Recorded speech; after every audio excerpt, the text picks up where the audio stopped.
Ma Mission TV, le miroir du monde. Je Lamuka, secrétaire général adjointe chargé des femmes dans la plateforme Ensemble pour le changement. Moïse Katumbi a secrétaire technique de la plateforme Lamuka. Mais dans la plateforme, il y a un regroupement. Chaque regroupement a une méthode. Martin Fayoulou, Bango, Adolphe Mouzitou, Valentin Moubake, je crois, basali dynamique pour la vérité des urnes. Et c'est comme Moussala, Mouta continue la vérité des urnes parce que bientôt tu vas avoir l'élection. Ce qui problème c'est la vérité des urnes, c'est résolu et que banda ko ya lissus. Moussala na bango ezande ko trouver ba solution na ba problème na biso. Ce qui a lobby a bongisi salaire à enseignants, a bongisi salaire à fonctionnaires. Stabilité économique et côté n'importe na biso. To ko bedre ma bokote. Alobi Martin Fayoulou na Félix Tshisekedi baza benemité baza bandeko basambela ka église moko wana ba valeur nani Moïse Katumbi azo défendre bokei musala bo l'air bozozo na pokwa lobi bokoyoka bayaki ko attaquer quartier tel babomi bato 5 babomi bato 10 bamemi bato 30 bazu bato bakena bango et ils ont étonné la population parce que FARDC bazakuna équipement ya MONUSCO na monikuna c'est grave donc bato baso comprendre te ndenge nini selon les statistiques tozanango il y a plus de 2000 morts déjà par le virus Ebola donc nganazali parmi bato yo bakoti na kati ya lutte wana na kati ya riposte contre maladie yo tozobenga maladie à virus Ebola. Nga nako juger gouvernement wana te nanu ba travailler te nako juger ni nako m'opposer na nini Moïse Katumbi alobaki pe tozela nanu gouvernement ba ebima ba banda ko travailler totala musala ba ko sala Ebola na beni réservoir nango eza ba chauve-souris kuna eza ebele leur action moko commune de grande envergure ko sala mandenge tozaki ko sala na rasop ba ko battre troupe na bango nyonso ya plateforme Lamuka tokutana tosala action wana ezali biso na plateforme Ensemble pour le changement tozana belément de langage na biso okonzi na biso Moïse Katumbi alobi azongi pona kosala opposition républicaine nga nazali objectif nazali teke na m'opposer kaka pona m'opposer biso tozoluka 50% parité donc comme il a parité mais il faut commencer quelque part. Alors, ceux qui ont ba force bazotia na Ebola, ba lobby d'accord, ba tia ba force na Ebola ya ko combattre Ebola, ba tia pe ba force na ko combattre insécurité oyo ezali ko pesa biso passer. Na kati ya démocratie, pilier ya liboso ya démocratie ezali tolérance, respect mutuel. Ceux qui asali musala bien, to ko accompagner ye. Toza benemite, ceux qui to sengi ba marche, ba pekisi biso ba marche, to ko protester. Tokosala musala na biso opposition donc tozali ba ennemi te Moïse Katumbi alobi biso tokosala opposition républicaine ko kata batu mitu vraiment ko kata mitu kaka boy batu bakendeki bilanga bakati bangono ou bien na butu ba yeli bino na butu bolali ba koteli bino ba kati mitu ba violer basi ba jeune fille ba mama ba piller ba magasin ba zui ba jeune bazo memela bango biloko wana donc ceux qui bazo sensibiliser bango boya ko zo vaccin contre bazana bakanda na bango ya insécurité donc réponse ya communauté par rapport na virus eza énergique te. Ma Mission TV, le miroir du monde. Ma Mission TV, chaîne à référence, partout dans le monde, bozali, na confiance vraiment, bo pesarabiso, na ba émission kitoko automesana, couleur sabino, na ba actualité tout ou les kaka, na katiambo kanabiso, République démocratique du Congo. Tolobaki toko lembate toko continuer toujours ko lukela bino ba information ba actualité poto larsabino bande konabiso o vraiment bozana niveau ya Europe, Amérique, Afrique, Asie, Océanie o vraiment bolingara mboka na bino République démocratique du Congo. Alors lelo lisusu nazana maman Georgette maman bien on a bien vraiment que maman na biso o to solane vraiment ma etali mboka na biso République démocratique du Congo o to betarali solo ya Moïse Katumbi mais lelo pitoko solali solo ya Lamuka Moïse Katumbi mais mingi eza pona Ebola o ezo déranger bande ko na biso na kati ya République démocratique du Congo ensemble na maman Georgette mbote maman Mbote Martin, mbote pe na balandi nyonso ya ma mission TV, ngande kona bino mama Georgette Biebe Songo, oyo alingaka bino mingi, oyo pe alingi mboka Congo mingi, oyo alapa ndai ya kosalela mboka ya Congo. Alors, maman, à la pandémie, vous savez, ça c'est la mboka Congo. Alors, quand vous messano, vous m'en êtes au salariat, maman, pour nous coloquer, nous vraiment, information. Alors, maman, aux ongikin, aux akina kinte, boni santé siko ndenge aux ongikin, ou ebisa pe biso place au utaki après tokota na sujet na biso émission. Martin nazalaki te, c'est vrai, mukolozo benga ngai nazwaki avion parce que naza militaire, naza na front. Toza ko lutter contre fièvre hémorragique ya Ebola o esilisi bandeko na biso kuna na est. Selon les statistiques toza nango il y a plus de 2000 morts déjà par le virus Ebola. Donc nga nazali parmi bato yo bakoti na kati ya lutte wana na kati ya riposte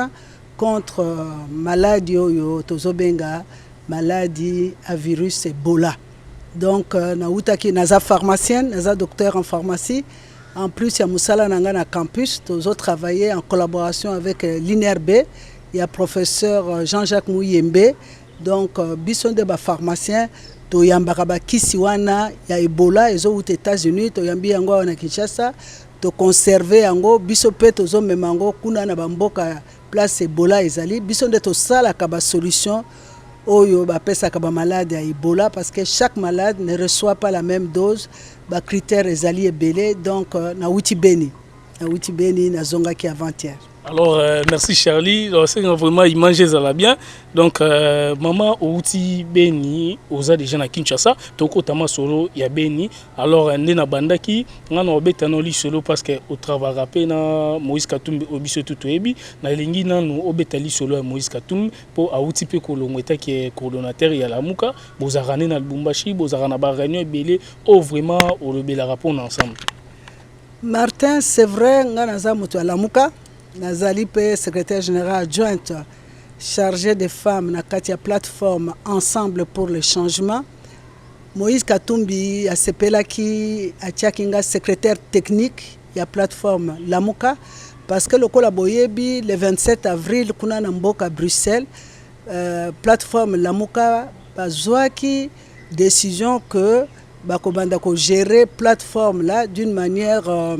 ya rotation. Chaque président a besoin de rotation, a besoin de coordination à Lamuka pendant 3 mois. Pendant les 3 mois, on a nommé secrétariat technique, on a nommé cellule politique, on a travaillé na coordonnateur à Lamuka. Donc, Moïse Katumbi a sepela qui a tchakingai secrétaire technique, il y a plateforme Lamuka pendant les 3 mois. Biso 3 mois, na biso esili le 29 avril.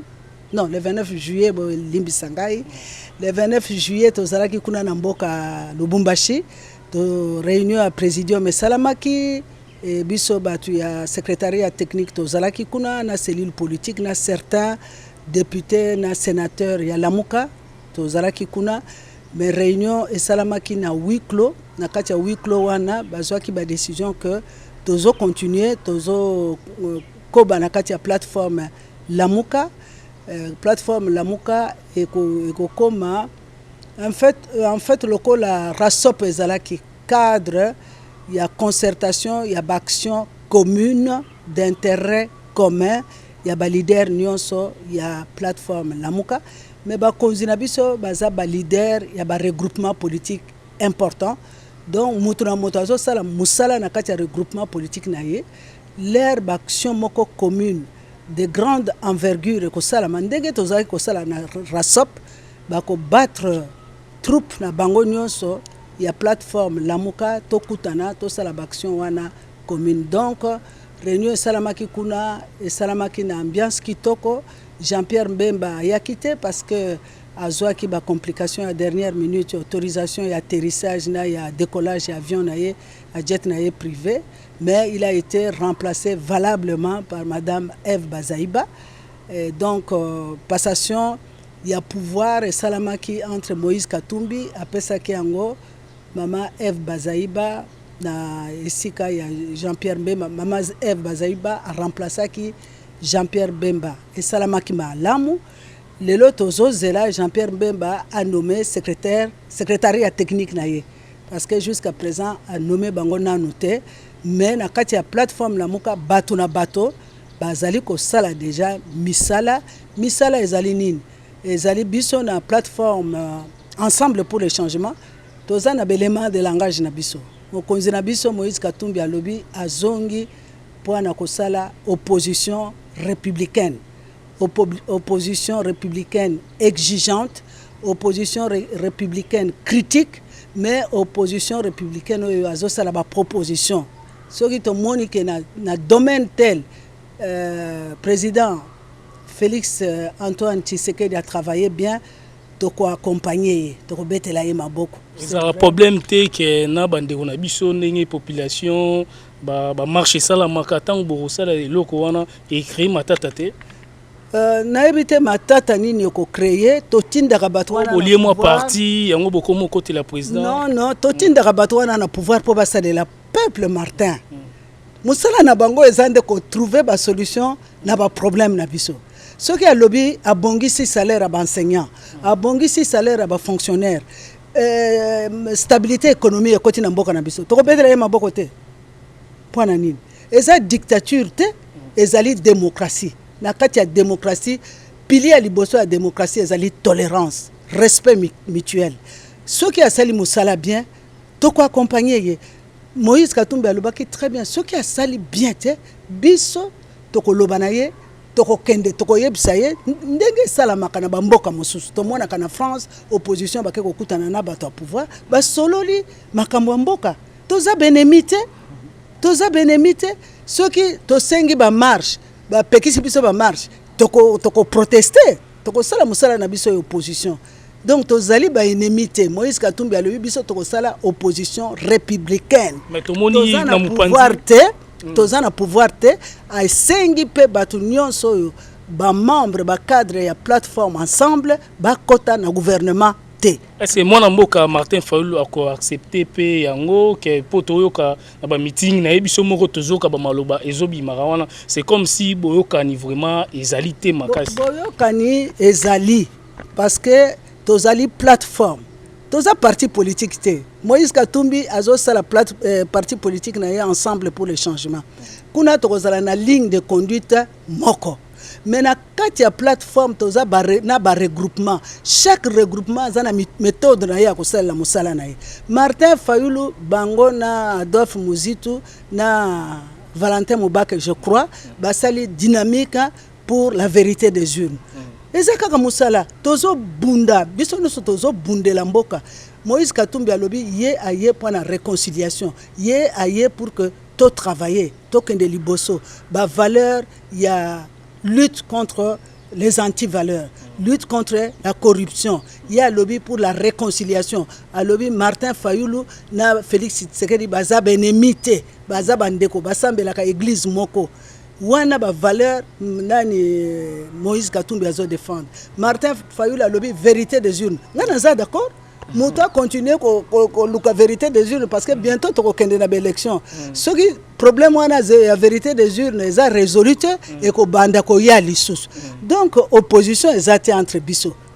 Mutu na moto azana schéma na ye, mutu na moto azana méthodologie na ye, mais biso nyonso tozali ko travailler pour consolider la démocratie na mboka na biso pour l'instauration d'un état de droit. Donc ezaka ka ba spéculation balingi ba opposé ba tu opposition mais biso nyonso tozali ko travailler pour l'instauration d'un état de droit moto na ligne na ye de conduite. Alors le gouvernement bimi na ebité tango bimi ozaikité même jour bimaki to soleno pe na WhatsApp ozaiki libanda ya Kinshasa. Alors par rapport na yo nde monde le gouvernement ebimi bando na biso ya cash ya FCC et tant que maman oza maman ya bana olingi opesa message nini par rapport ya gouvernement au monde ya ndenge nini. Bon, gouvernement ebimi après 8 mois de tractation, c'est que c'était pas facile. Et ça là qui vraiment très difficile pour que bango bato baza na plateforme wana FCC cash ba yokana po ba bimisa gouvernement wana. Nga na ko juger gouvernement wana te, nanu ba travailler te. Na ko juger ni na ko m'opposer na nini. Moïse Katumbi alobaki pe tozela nanu gouvernement ba ebima ba banda ko travailler total musala ba ko sala ceux qui bazo sala bien tête on va s'opposer mais pour le moment ba wuti côté yango en place bon nga na sepeli muke parce que nazali maman oya bundelaka promotion ya basi to moni pour la première fois na Congo ba 18,1% de femmes au gouvernement oyo na sepeli nango na sepeli na place oyo ba pesi ba mama nga nazali objectif nazali te que na m'opposer kaka pona m'opposer biso tozo luka 50% parité to comme il na parité mais il faut commencer quelque part tozo 18,1% na 18,1% on a tozo pe ba ministère ya bien tozo na vice premier ministre ya ministre à budget tozo na ministre à économie tozo na ministre à plan tozo na ministre affaires sociales tozo na ba ministère pe ya poids sikoyo nde ba mama ba lakisa capacité na bango parce que ba mama ba les litro ba pesi bino misala bo sala oui ba pesi biso ba ministère oyo ya bien il faut ba mama oyo ba lakisa capacité na bango expertise na bango compétence na bango na zane likia ke ba koyokisa biso sonité ba ko sala musala malamu pour tenir pe atie batu ya sika na kati ya gouvernement na ye il faut quand même alobaki ba kasik oyo bazana ba problème na justice ba ko reprendre bangote malgré que to moni quand même quelques-uns oyo peuple penza lingaki lisusu ko mona bangote bon bazakuna mais majorité quand même eza batu ya sika tokotala ndenge ba ko travailler je ne peux pas commencer à critiquer bato oyo nanu ba bandi musala te to tikela bango ba temps ba travailler après tokopesa appréciation na biso par rapport na musala bakosala mais pour na ba mama o bakeyi kuna longonia 18,1% eza quand même eza mingité mais c'est un bon commencement avec de bons ministères eza bien eza signe bien. Alors maman Georgette batutu ba Hollande biso donc na sepela trop ko sa émission pour oyebi ko claircir batu o nyonso bazana na niveau ya libanda. Alors na moi lombangu torosola pe lisolo ya Beni. Alors pona Ebola o vraiment ezozo bande ko na biso o bazana na niveau ya libanda tandis que batu belé bakansara RDC zara Kinshasa. OK, RDC za munene bande ko bazokufa, insécurité za partout, maladie ndé na ndenge bazoboma batu bakata batu ba mitu mais makamsusu et tobetera lisolo na ngote biso ba journaliste. Yango moninga na lingara na sa no émission pour éclaircir batu yo mutozo kende na ba province kuna obeta biso li solo ya Ebola ezoleka ndenge nini et puis présence na yo kuna ezali nini. Martin Congo eza munene na sepelaka mingi nazalaka fière ozala congolaise parce que kozala na mboka munene lokola ya biso ezali grâce ezape privilège nzambe apesi biso. Tango tozozo ba avion wana tolungwe Kinshasa Kananga Goma Butembo Beni na tali libanda tozo survoler mboka na biso na lobi nzambe oyo apambola biso apesa biso mboka kitoko soki otali ba paysage na Butembo na tali bandako likolo ya ba colline bandako éparpillé na lobi bakendeke ndenge nini d'une colline à une autre. Il y a des chemins bien tracés, une grande ville, Butembo, Beni, une grande ville, un pays très riche. Il y a un problème, convoitise. Na côté na Beni, une région très agricole, bateau très attaché à la terre, bazo produire du loco et belé. Malheureusement, on a deux grands problèmes majeurs insécurité. Insécurité, batu ADF. Nalu bazali kosala tous les jours à Beni presque tous les jours et puis virus Ebola oyo aye komi bakisa donc batu à Beni baza tranquillité ya solo na que déjà kuna 3 fois chaque fois un séjour de 10 jours bato baza tranquillité bazo ebsanga maman c'est vrai Ebola eye ko déstabiliser biso ezo boma bande kona biso mais insécurité o ezali entretenu na est ezali ko pesa biso pasi lisusu koleka yango wana bango bazo milela tous les jours est-ce que bakonzi force ba pesi na riposte sécurité na ndenga masasi ko boma bato po bato ebele bayebika Ebola mais na sime Ebola makamso mabezo salama wana na insécurité non makamo mabe wana ezalaki avant Ebola insécurité ezalaki avant Ebola il y a de groupes armés de plusieurs tendances hein baza kuna na bazamba parce que za kuna ba colline penza ebele donc ba bomba na kuna musala na bango soki bato bake bilanga balandi bango kuna ko créer déstabiliser région ko kata bato mitu vraiment ko kata mitu kaka boy bato bakendeki bilanga bakati bango ou bien na butu ba yeli bino na butu bolali ba koteli bino bakati mitu ba violer basi ba jeune fille ba maman ba piller ba magasin ba zui ba jeune bazo memela bango biloko wana ils ont créé insécurité na désolation bokei musala l'air bozozonga na pokwa lobi bokoyoka bayaki ko attaquer quartier tel babomi bato 5 babomi bato 10 bamemi bato 30 bazui bato bakena bango et ils ont étonné population parce que FARDC bazakuna équipement ya MONUSCO na moni kuna eza grave donc bato baso comprendre te ndenge nini na armée na biso na MONUSCO bazo koka ko arriver te na ko assurer sécurité ya ba population ezali ko tungisa bango trop parce que bango ba yebisi biso balobi biso musala na biso eza bilanga mais soki boke bilanga ba ko attaquer bino tozo banga moye to kende susu bilanga ezate or biso musala na biso ezali bilanga bazana cacao kuna bazana ba café bazana makemba bazana ba pomme de terre bazana ba fruits ya ndenge na ndenge soki otali maracuja ya 200 francs okondimate matungulu ya 200 francs bato bazo vivre bien te pasi kobanga baza leste bato bazana kati ya stress ya insécurité baza tranquillité alors leur fièvre Ebola et ko bakisama et créer lisusu souffrance mosusu pour la population ya Beni donc est-ce que kuna soko ye obeteli soleil bola ko sangisa bato est-ce que ba rozwatin ko yoka yo na kote okoboma bato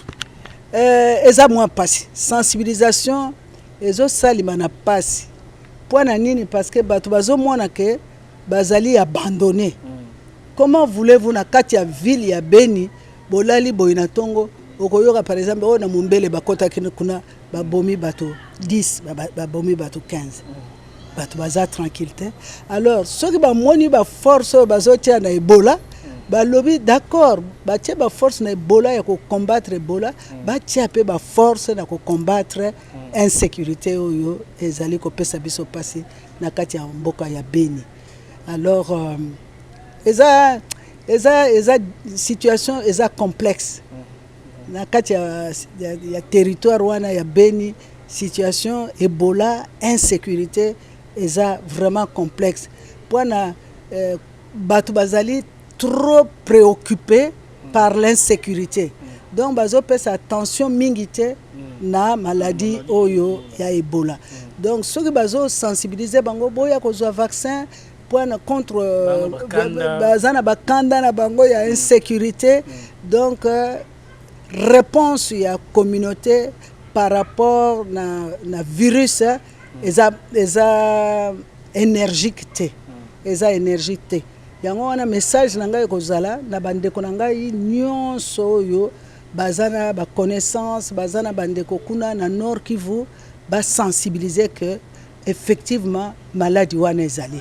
c'est vrai insécurité ezali ko déstabiliser bato mais maladie Ebola pe ezo ko déstabiliser lisusu makasi donc il faut ko sensibiliser la communauté. Nous ne pouvons pas continuer à dire que maladie wana ezalité alors que bomoni ba voisin na bino batu 5 bango so bakufi po moko abandaki koyoka mutu pasi diarrhée vomissement et puis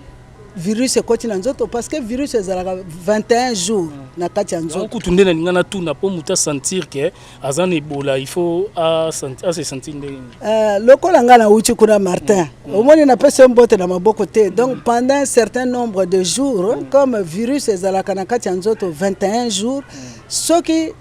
si jamais omoni ba symptômes moko ezo se développer ba fièvre moko ya makasi ba fatigue moko inexpliquée posa ya kolia ezate vomissement diarrhée l'air mususu na kati ya vomissement wana na ba makila na ba diarrhée na makila déjà eza suspect. Il faut battre rapidement à l'hôpital parce que toyebi que sur 4 bakisi oyo tozalaki na étude tozalaki nango na étude. Il y a 2 qui ont été retenus, régénérants, na MAP 114. Bakisi wana ezopesa ba résultat ya bien pourvu que ba malade ba koma na centre à traitement na air ya bien. Bakisi wana ezo aux États-Unis ezo ya awa o mi mangos kondenye nini? Bakisi ezo ya ezo aux États-Unis et ya wa biso to réceptionner yango na INRB to garder yango na ba chambre to benga yango chambre tozana ba na chaîne de froid na kati ya chaîne de froid tozana ba chambre positive na ba chambre négative tozotia ba kisi oyo conservation nango ezo senga il faut ezala entre moins 35 na moins 15 degrés wana eza MAB 114 chambre positive régénérant conservation nango il faut ezala entre 2 et 8 degrés. Donc il faut to garder yango kaka na ba condition wana to tiaka yango na ba credo eza ba caisse moko ezali bien préparé oyo ya MAB 114 to kendeke nango na température ya moins 25 à moins 15 régénérant to kendeke nango na température ya 2 plus 8. Donc il faut pas ba température wana au kitana senango ou bien on mata parce que ceux qui au kitina se ou bien on mati et ko sala et ko bebisa kisi ko zala sous na efficacité. Alors banda ko bandi ko pesa ngo bat ba bika déjà biso tozana lutte souci na biso ezali slogan na biso ezali sauvons de vie. Tozo kende poto sauver ba vie tozo kende te po bat ba kufa virus mutamemi liwa mais biso ba kisi tozo kende nango poto sauver en tout cas depuis ba sélectionner ba molécule wana mibale ba résultat ils sont bien. Ebola kuna na beni na nini Ebola? Ebola na beni réservoir nango eza ba chauve-souris. Ba chauve-souris kuna eza ebele. Alors eza réservoir le balobaka ke le côté les réservoir ya virus, c'est-à-dire quoi? C'est-à-dire que virus na kati eloko wana ko sala nango ata eloko mabeti. Et ko provoquer maladie kuna te. Mais tango nini virus ezolongwa na chauve-souris ezokoma na moto tango bato bazo manipuler obomiso chauve-souris na makila wana ko simba makila wana mais soki bolambi chauve-souris kuna problème eza sute mais opération ezosala contamination ezali l'air bazo boma chauve-souris ba makila wana lero simbi makila wana esili yope okende na ndako opesi mutu mbote o panzi virus na ndako na yo mobimba batu nyonso baye na contact ko simba mutu yango wana eloko liboso kuna na beni to pesa na kambote te bo pesa na te bo sala nde kuna kaka nani coude na coude. Alors merci vraiment kuna coude na coude ka to pesa na kambote te yango wana tozo insister sur le fait que attaque ba kisi monani c'est une première mondiale. En tout cas, kisi wana mibale wana régénérant na MAP 114 eza mbala liboso batie kisi ba anticorps pour que ya arrêter virus ce que continue na nzoto et continuer ko lia ba organe nyonso te po eboma moto. C'est une première mondiale. Dommage bazo le belango mingite moto moko atuna kinga alors mais makamongo bazo le belango mingite peut-être c'est parce que c'est la maladie des nègres hein, donc ça les intéresse pas mais c'est une première mondiale et loko yo bakisi yo mibale yango na malgré bakisi wane monani tozo insister sur le fait que il faut d'hygiène kuna l'air tokende na site wana ya traitement ya ba maladie ya Ebola eloko liboso ko sukola maboko na savon ko sukola maboko na mayo basangisi na chlore partout ozo leka ba mai wana ezali ba robinet wana ba ezali ozo sukola maboko mais kuna pe bazo zwa biso température soko leki bazo température obimi bazo ata 10 fois ko tu otikala okoti me otikala pe Mais oui, ce qui température, que température est élevée, nano pembeni balandeli yo po batala nini ezali ko provoquer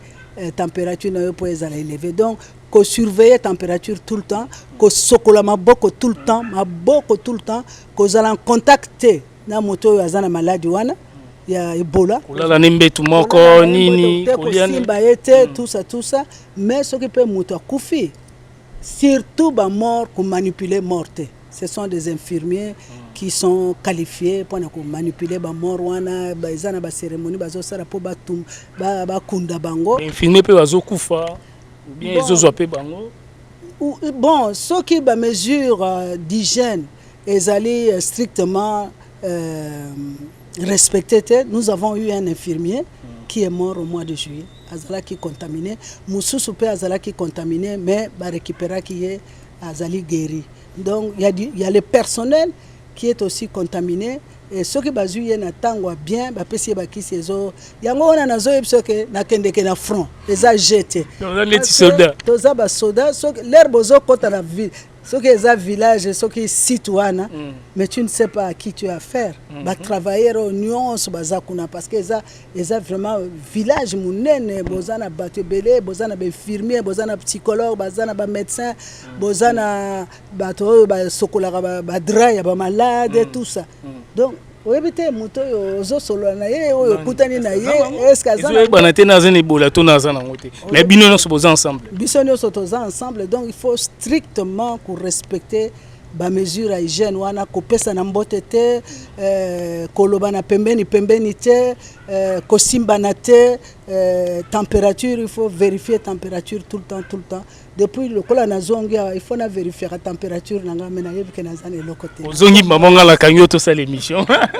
Alors merci vraiment na batutu ba hotel Abisso na ma mission TV chaîne à référence donc partout dans le monde bo mesana ko hotel Abisso tozana pona ko larsabino ba actualité to betili solo ya beni to betili solo la muka mingi boki ndenge mama Georgette Auti ko Clercy bino beni ndezali nde batu bazo kufa en tout cas to senga na ba konza mboka bo kipe vraiment beni parce que baza bande ko na biso oyo kaka ibolate mais makamsusu ezo lekawana ezo sepelisa bango te donc moi ekuto te bango lisole bola et ozala te po baza na kanda beni vraiment baza na kanda makambo belé. Alors merci vraiment na bande ko boza na poto mama yeyo pe so boza pe na besoin mama toujours beaucoup contacter pour na ko pesa pe conseil ko pesa ba idée ba vision makaso boza na sima mama po ezala vraiment bien mama ola fa na ndako mais mama ndimi a aider batu asalisa bato bazana ba maladie place bitumbezo bundama mama zozwaka avion chaque fois azokenda kuna donc eza vraiment ba ventirté. Alors merci na Chikito Mushashino, merci na Moro Bombito, merci na Pablo Sita l'économiste, merci na Bing Shing batutu ba hotel Abisso partout dans le monde. Maman Meda na Fridisil au Utsokoma en tout cas tozano vraiment maman Meda na si rotala émission nanga na Fridisil. Merci vraiment na maman Anto Aluta ozo Talabiso maman Antoinette Aluta ozo Talabiso maman na ebité ceux qui contact faut pesa ou bien ceux qui babengi par ngande na pesa bendenge nini ngana za soldat contact nanga eza pa na yo eza secrétaire toza na service ya peuple na biso na linga mboka oyo fort yango wana na bimaka nga te olingalo tembo ba États-Unis te ba France te ata na kei na zonga kaka mission nanga to na yo po to zongi na yo ata na kei na zonga kaka na koma na Brésil na koma na Hong Kong na koma na Europe menga mission na ngai ezali awa na mboka na ngai na pesi bandeko na biso wana nyonso baza kuna mbote na sengi bango ba aider biso na ko vulgariser message wana oya ko yebisa bandeko na biso ya Nord Kivu que maladie wana c'est vrai ezali batu bazo kufa plus de 2000 morts donc ezali sécurité eza blague te ba yebisa bandeko soki ba moni na moko na kati na bango abandi déjà ko sala ba fièvre moko ezoleka te ba diarrhée ba vomissement ba fatigue pour ça kolia ezate akende mbango na lombango nyonso akende na hôpital tozwi ba kisi wana ezosalisa e nazana esengo makasi na koyebisa bandeko na biso ya mokili mobimba ke en tout cas par rapport na bakata ozalaki kozwa omoni bozwi 10 cas par jour, un nouveau cas. Toujours travailler sous stress, cas ya kala, il faut préparer kisi na bango, cas ya sika, mais sikoyo vraiment moi allègement ezali, to komi cas eza sous mingi te, au moins 3 nouveaux cas, mais biso to lingi keyo comme Ebola 0. To lingi lisusu te ke to zo lisusu ataka moko. To lingi esila. To lingi esila. Population na biso ekoma calme, biso peto koma calme, ezali sécurité ko zwaka ba avion ndenge wana na beskale belé okolongwa Kinshasa na 4h du matin, okeko koma kuna ba 17h, c'est trop fatigant. Peuple pe aza na souci makasi moyen basala bilanga na bango ezali te moyen basala ba programmation na bango ya ba biloko na bango ya commerce banzela insécurité moyen balongwa Beni Butembo bazo banga Beni Mangina nzela ekendeke ti na Kisangani eza na insécurité to sengi ba konzi na biso puisque gouvernement ebimi to zana ministre ya finance vraiment azwa côté wana ya mboka na biso au sérieux basala tout ba sur sécurité parce que pourquoi Ebola tozo koka ko contenir yango te kuna parce que ba zone wana insécurité wana moyen to kendo sala sensibilisation kuna ezate. Or batu wana kuna bayaka pe na ville soki baye na ville bazui virus bake nango kuna ale bazo panzango pe kuna bazo panzango kuna batu ya kuna pe bazo ya nango lisusu côté donc soki ba zone wana insécurité wana moyen ko contrôler yango ezate virus ezotambola kaka virus ezotambola soki ezalaki ke moyen ko contenir ba zone wana ezalaki peut-être lisolo ya Ebola be esili. Alors, merci vraiment. Batutu Bozuite en Kolanda, Martin Engi, Vitesse Afizé, Solali Kamboto, Lukebno Makamboto, Larsabino. Merci vraiment à Ndeko Charlie Kanga Image, ou vraiment à Zana Sima Caméra pour na Rosunganga Lelo. Donc, merci vraiment ensemble. Bomoni Mama Yo, Batutu Boana besoin, Bosolana Mama, numéro Yango, émission, Bobengi. Vous avez toujours en contact na maman pour maman déplacer trop azarane troté na niveau ya Kinshasa. Alors merci vraiment na bandeko tout au bota la biso beaucoup mabo pesa ba idée bien tous a toujours pour nous répondre bino kalaté na rotambola na ba province tout pour nous la sabino vraiment ba image ndenge ezali nde bandeko na biso pe bazali konyo kama. Merci botika malam. Pardon maman. Ba sponsoriser bino parce que kokende kuna okende ndenge nini. Ba billet avion eza cher séjour ba hôtel kuna eza cher ba sponsoriser bino c'est bien d'exiger d'avoir de bonnes émissions de belles images mais il faut bochaper loboko na libenga il faut sponsoriser ba Martin pour que bazala capable comme bisika wana ba interroger pe population ba mona pe ba cube wana esika batiaka ba malade eza vraiment ko banga soki ozo mona ngo eza neti ba benga bango nini ba o ba kendeke na lune wana ba astronaute kuna to kota kuna lokola ba astronaute bolati lokola c'est bien na ko mona ngo na ko vivre ngo en tout cas ngai avant tozai ko travailler biso ka tozo zo ba kisi tozo tinda kuna na zalaki na idée mais depuis na koma kuna inani nanga échanger ça serait bien na sengi bino nyonso bande ko biso a diaspora bocha Martin Maboko pour que bangona cameraman bakita atambala moko kaka bakita sur terrain